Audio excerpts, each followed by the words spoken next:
Okay guys, welcome back my channel. Today fish வச்சு ஒரு சூப்பரான கிரேவி தான் பார்க்க போகிறோம். வாங்க வீடியோக்குள்ளே போகலாம். அதுக்கு தேவையான அளவு ஃபிஷ் எடுத்து ஃபஸ்ட் க்ளீன் பண்ணி வச்சுக்கொள்ளணும் இந்த மாதிரி. அது கூடவே தேவையான அளவு மஞ்சள் தூள் ஆட் பண்ணிக்கொள்ளணும். தென் நல்லா திக்காக கரைச்ச புளி தேவையான அளவு,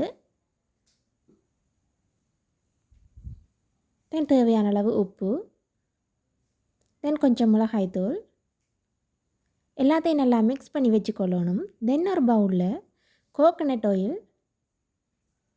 எதுக்காக கோகனட் ஆயில் யூஸ் பண்ணுறோம்னா அதுதான் நல்ல டேஸ்ட்டாக கொடுக்கும். தேவையான அளவு கோகனட் ஆயில் ஆட் பண்ணிவிட்டு கொஞ்சம் கடுகு போடணும்.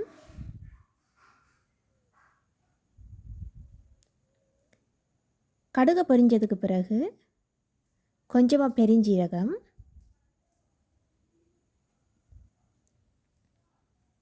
தென் அது கூடவே கட் பண்ணி வச்சுருக்கிற ஓனியன்ஸ் எல்லாத்தையும் ஆட் பண்ணணும்.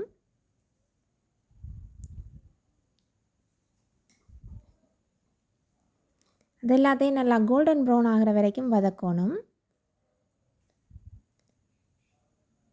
கொஞ்சம் வெந்தயம், கொஞ்சமாக கருவேப்பிலை எல்லாத்தையும் சேர்த்து நல்லா கோல்டன் ப்ரௌன் ஆகிற வரைக்கும் வதக்கிட்டு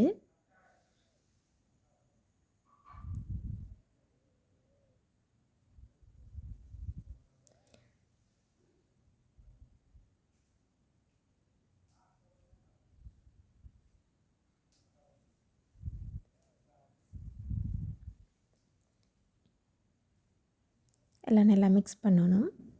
தென் நாங்கள் ஏற்கனவே மிக்ஸ் பண்ணி வச்சுருக்கிற ஃபிஷ்ஷை இதில் கொட்டி அதையும் நல்லா மிக்ஸ் பண்ணணும். இதோட தேவையான அளவு தண்ணி ஆட் பண்ணலாம், ஆப்ஷனல் தண்ணி. தென் ஒரு மூடி போட்டு மூடணும். விரும்பினா நீங்கள் தேங்காய் பால் சேர்க்கலாம், நான் இதில் சேர்க்கலாம். ஆனால் நல்லா திக்காகிற வரைக்கும் அடுப்பில் வச்சு வெயிட் பண்ணணும்.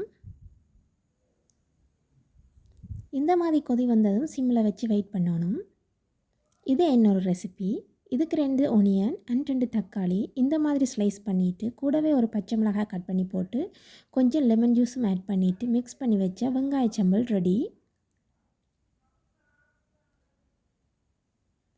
இது ஃபிஷ் கிரேவிக்கு நல்ல டேஸ்ட்டாகவே இருக்கும்.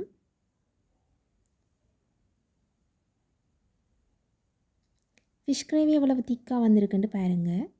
இன்னும் ஒரு சூப்பரான ஸ்ரீலங்கன் ரெசிபியோடு உங்களை சந்திக்கிறேன். தேங்க்யூ ஃபார் வாட்சிங். Bye bye.